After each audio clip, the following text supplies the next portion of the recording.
Folks, Russ Hudson here with Canada Advisors Weekly Law Update for February 3rd, 2022. In New Jersey, adult use sales are stalled indefinitely, with the CRC placing the blame mostly on applicants.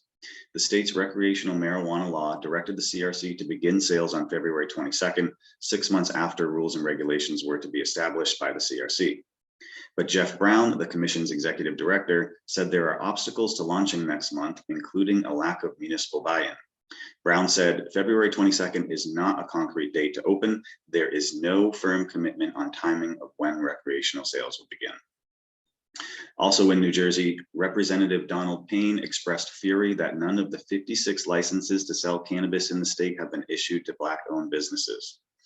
I am outraged to hear that Black-owned businesses have been shut out of the state's cannabis marketplace, said the representative.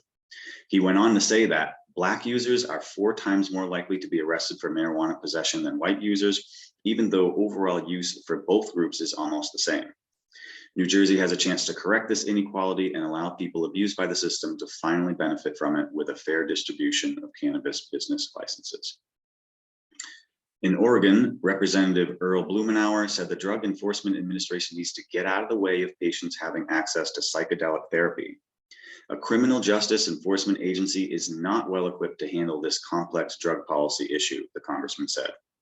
I'd like to just get them out of the equation. If I had my way, we would redirect resources in ways that would be much more effective and realistic. Meanwhile, also in regard to psychedelics, Florida Democratic congressional candidate Jesse Felipe tweeted, "The most dangerous aspect about psychedelic plants is their criminalization. Stop incarcerating innocent people and stop propping up the black market economy." The tweet went on to say, if there is demand, we should create a safe, legal avenue for people to get treatment. In the nation's capital, the chairman of the Washington, D.C. Council is floating a tax holiday for medical cannabis sales during the week of 4/20. DC's medical marijuana dispensaries say they've seen a drop-off in customers because of illicit gifting shops and delivery services, so the councilman is looking to help offset this downturn. The Missouri Administrative Hearing Commission reversed regulators' decision not to award a medical cannabis cultivation license to a company after finding irregularities with how applications were evaluated. Missouri's process to evaluate medical marijuana licenses seemed rushed and governed by intentionally vague guidance, the commission reported. Nevada regulators fined a marijuana dispensary $45,000 that self-reported a regulatory violation.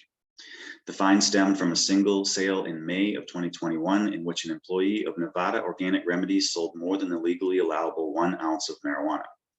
The company discovered the error and reported it to the Cannabis Compliance Board 3 days after the sale. In Maryland, Governor John King says that it's past time to legalize adult use cannabis in the state and expunge records for nonviolent offenders. I look forward to equitably implementing this transformative legislation as governor, he said last week. Counties and municipalities in South Dakota can't get out of having to license medical cannabis establishments, according to guidance passed by the South Dakota House of Representatives. Legislation that would have let local governments pass exemption ordinances failed on Monday afternoon on a narrow 31-33 vote.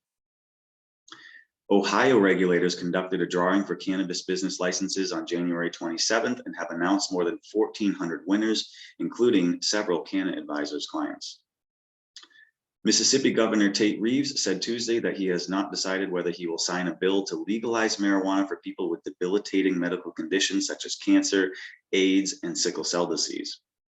Fortunately, the bill is expected to become law regardless of what the Republican governor does because the GOP-led House and Senate passed it last week by veto-proof majorities. Connecticut marijuana regulators will begin accepting adult use, social equity cultivation, and retailer license applications on February 3rd, with the launch of recreational sales anticipated by the end of 2022. The Social Equity Council's final approval of technical assistance plans Tuesday paved the way for the kickoff of the first recreational marijuana licensing round. Finally, the South Carolina Senate at long last began a floor debate on a medical cannabis bill that's been 8 years in the making. The discussion is expected to last for several legislative days before a vote is held. Many regard South Carolina as a cannabis prohibition holdout state, so this is good news for the American South. That's it for this week's update from Canna Advisors and the weekly laws. Stay tuned for next week's.